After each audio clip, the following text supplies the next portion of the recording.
turabashuhuje bakunzi bacu mudukurikiye kandi tubahaye ikaze muri iki kiganiro cyo kwiga kumenya no gukora umuziki. Ngewe ubasuhuza nitwa Weraris Bahati, umwarimu w'umuziki, indirimbo no kuririmba, nkaba umuhanzi n'umwanditsi w'indirimbo. Murakoze rero ndagarutse, tumva kandi imbaraga ari zose. Ndizera ko namwe mumeze neza kuko tumaze kubona isomo ku buryo bwagutse. Numva mwatangiye kubikunda ariko ndanabibona. Ntiwibagirwe gukora subscribe, ntiwibagirwe gukora share. Muri comment twakira ibibazo byose ku muziki n'ibyo tutarageraho mwe mufite ubumenyi bwisumbuye kubwo duhagaze buri mwanya. Rwose mubishyiremo hanyuma tubahe ibisubizo ku buryo bwagutse, dufatanye cyane kugira ubumenyi. Tumaze no kuvuga ku ndanganota ya sol muri mpungwanota. Tugiye kuvuga ku ndanganota ya kabiri, ndanganota ya fa. Indanganota ishyirwa ku murongo wa gatatu wa mpungwanota, ariko ikoreshwa mu buryo bubiri. Ni ukuvuga ko ubundi buryo nabwo turi bubone. Reka mbanze ndebe neza mu mpungwanota hano. Muraza kwihanganira imirongo yanjye kubera ko ndayishushanya nakoresheje igikoresho cyabugenewe, ariko buri gihe mpungwanota itangirwa n'uturongo tubiri duhagaritse. Indanganota ya fa rero ikoreshwa mu buryo bubiri bwo maze kubabwira. Uburyo bumwe ntabwo ari ubwa mbere, nuko ishyirwa ku murongo wa gatatu wa mpungwanota. Yandikwa itya, uvuye ku murongo wa gatatu ukazamuka, mbese ibintu byenda kumera nk'akabazo, ariko hakaba hari utudomo tubiri dukikije umurongo wa gatatu wa mpungwanota. Turiya tudomo hamwe n'iyi ntangiriro nicyo gisobanuro cy'umurongo indanganota yashyizweho. Iyi ndanganota rero yitwa indanganota ya fa ya gatatu. Iyi gatatu reba ahantu iri hasi, kuko hari ikindi gihe tuzayibona twanditse izina cyangwa ijambo fa, ariko iriya gatatu itari hasi hano. Kubera ko tugiye kwireba mu buryo bwa kabiri, bivuze ko tubanza guca twa turongo tubiri dusobanura ngo ibyo twari twanditse, ibyo twandikaga birarangiye, noneho tugiye kwandika ibi. Utu turongo dushushanya akadomo mu buryo bw'inyandiko zisanzwe. Mu buryo bwa kabiri, indanganota ya fa ishobora cyangwa ishyirwa ku murongo wa kane. Yo uko yanditse ntabwo bihinduka, ahubwo igihinduka naho ishyirwa. Rero nitumara kubona intangiriro y'iyi ndanganota na bwa budomo bubiri bukikije umurongo wa kane, ko turangije kwandika indanganota yacu, ni ukuvuga ko tuzaca twa turongo tubiri duhagaritse twitwa urwusirizo, kuko twabonye ikoreshwa gusa mu buryo bubiri. Iyi rero yo izitwa indanganota ya fa ariko kane. Iriya kane reba ahantu iherereye, ni ukuvuga ko ishyirwa ku murongo wa kane. Muri make iyi gatatu, iyi kane ni igisobanuro cy'umurongo wakiriye iyo ndanganota muri mpungwanota.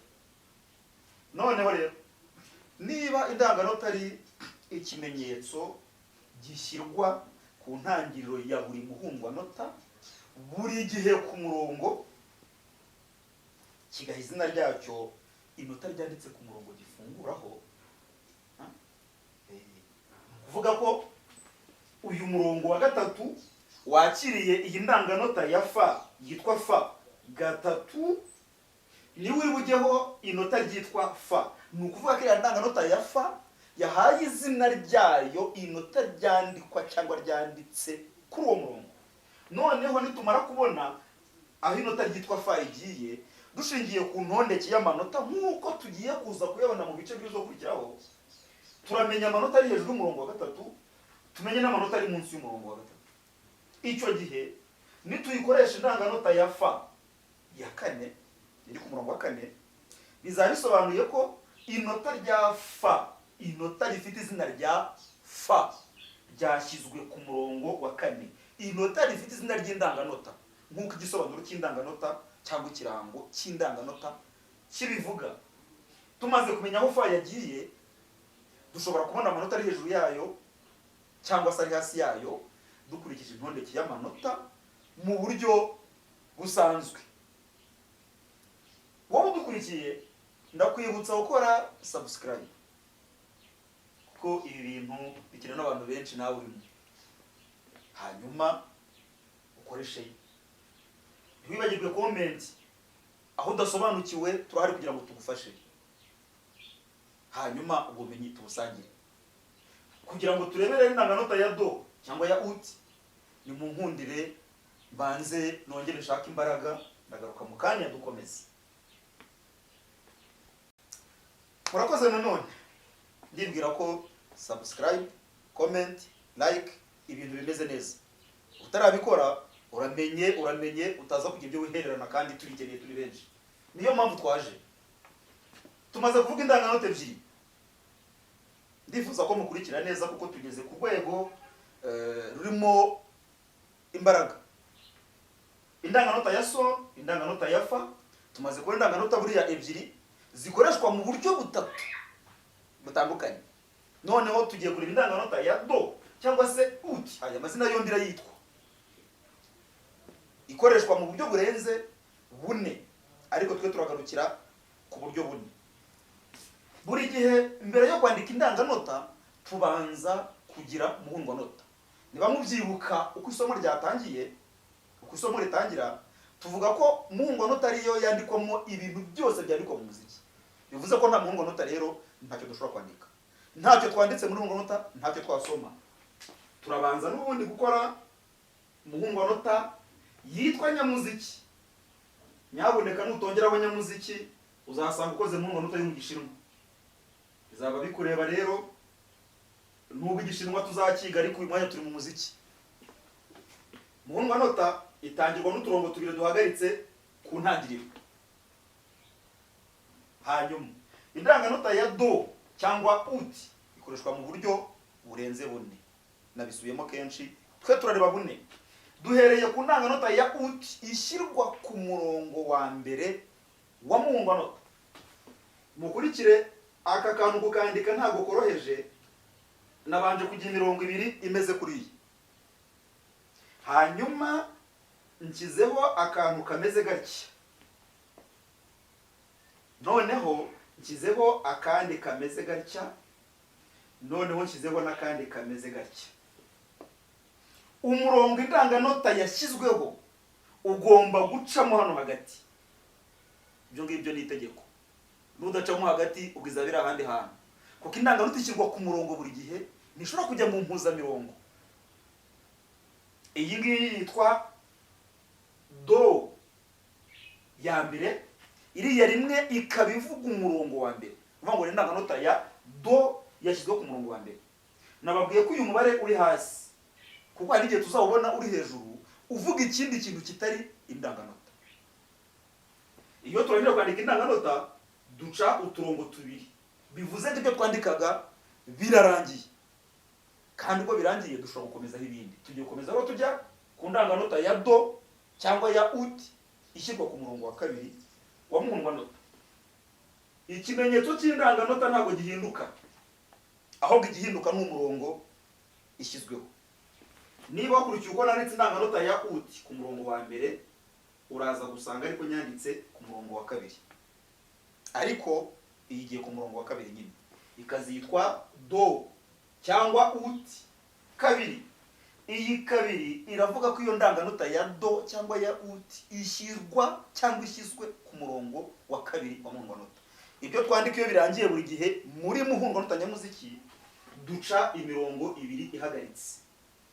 Iyo mirongo yitwa ugusirizo, ni ukuvuga ngo ibyo twandikaga birarangiye, ariko dushobora gutangira ibindi cyangwa tukarekeraho. Twero ntabwo turekeraho, ahubwo tugiye kureba indanganota ya ut ishyirwa ku murongo wa gatatu. Ikimenyetso, igishushanyo, ishusho ntabwo ihinduka, ahubwo hahinduka umurongo yashyizweho. Niba washoboye kwandika indanganota ya ut ku murongo wa mbere, uraza no kuyandika ku mirongo yose dusigaranye. Iyi rero yitwa indanganota ya do cyangwa se uti ku murongo wa gatatu. Iyi gatatu nikivuga. Ibyo twandika iyo birangiye duca imirongo ibiri ihagaze yitwa urwusirizo. Kuvuga ko aha nta bindi biri byo twashyizeho akadomo. Ibindi tutangiye biri hirya y'akadomo. Indanganota ya uti iri ku murongo wa kane ntabwo itandukanye mu myandikire n'indanganota ya uti iri ku murongo wa mbere, uwa kabiri n'uwa gatatu, ahubwo hatandukanye umurongo indanganota yashyizweho. Iyi rero yitwa indanganota ya do cyangwa se uti kane kuko iri ku murongo wa kane. Aha rero turabishoje ibyo twandikaga, turashyiraho turiya turongo tubiri tuvuga ko dushyizeho akadomo. Twibukiranyije igisobanuro cy'indanganota.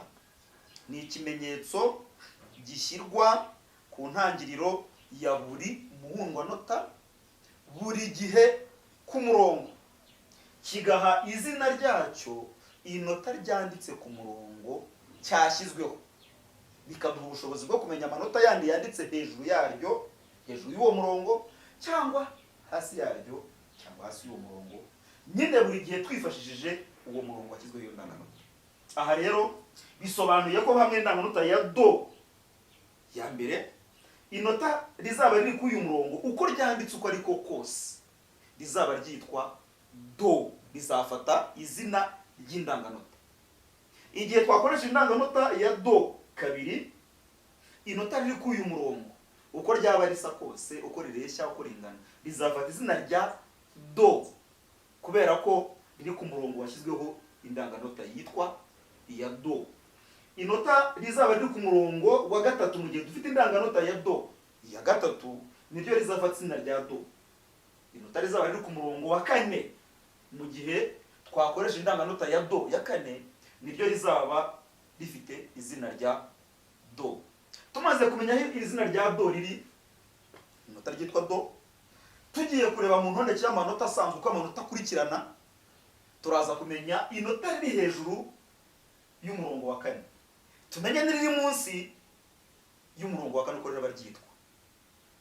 Hanyuma tubonye indanganota eshatu, indanganota ya so ikoreshwa mu buryo bumwe, indanganota ya fa ikoreshwa mu buryo bubiri, indanganota ya uti aha dufite mu buryo bune. Ni ukuvuga ko mu moko atatu y'indanganota dufite uburyo burindwi dushobora gukoreshamo indanganota. Icyitonderwa rero, izi ndanganota uko ari eshatu zikoreshwa mu buryo burindwi, ntabwo zose zikoresherezwa icyarimwe. Izikoreshwa cyane bisubiyemo ni indanganota ya so ishyirwa ku murongo wa kabiri, initwa indanganota cyangwa urufunguzo rw'amajwi gore. Indanganota ya fa ishyirwa ku murongo wa kane, twabonye ko fa ikoreshwa mu buryo bubiri, ishyirwa ku murongo wa gatatu n'ishyirwa ku murongo wa kane. Iyo tugiye kusanga ikoreshwa cyane n'ishyirwa ku murongo wa kane, initwa urufunguzo rw'amajwi gabo, iyo nta rengayobora ryabayeho, kuko tuzabona igihe dushobora gufunguza indanganota ya so, urufunguzo rwa so, ariko tugakoresha amajwi gabo, tugafunguza urufunguzo rwa fa ariko tugakoresha amajwi gore. Ibyo babyita irengayobora. Tuzareba uko bigenda mu gihe cyabyo. Hanyuma indanganota ya do kugeza ubu ntikunze gukoreshwa cyane, ariko do gatatu ushobora kuyisanga ahantu hamwe na hamwe hatari henshi, cyane ko mu musozo w'isomo ryacu tuzabona ibyiciro by'amajwi akoreshwa mu kuririmba muri rya tsinda ry'abantu bakunze kwita korali. Ayo majwi agera kuri atandatu niyo aduha ubushobozi bwo gukoresha indanganota eshatu, nubwo henshi bakoresha ane, nabyo tuzabona impamvu n'inkomoko zabyo.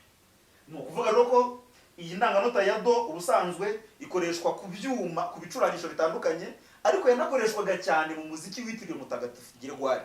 Abakibona inyandiko zanditse mu ubwo buryo basanga ariyo irimo iyi ndanganota ya do niyo bakoresha.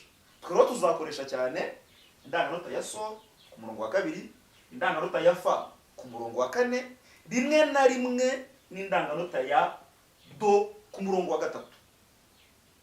Ndakeka ibyo biri kumvikana neza.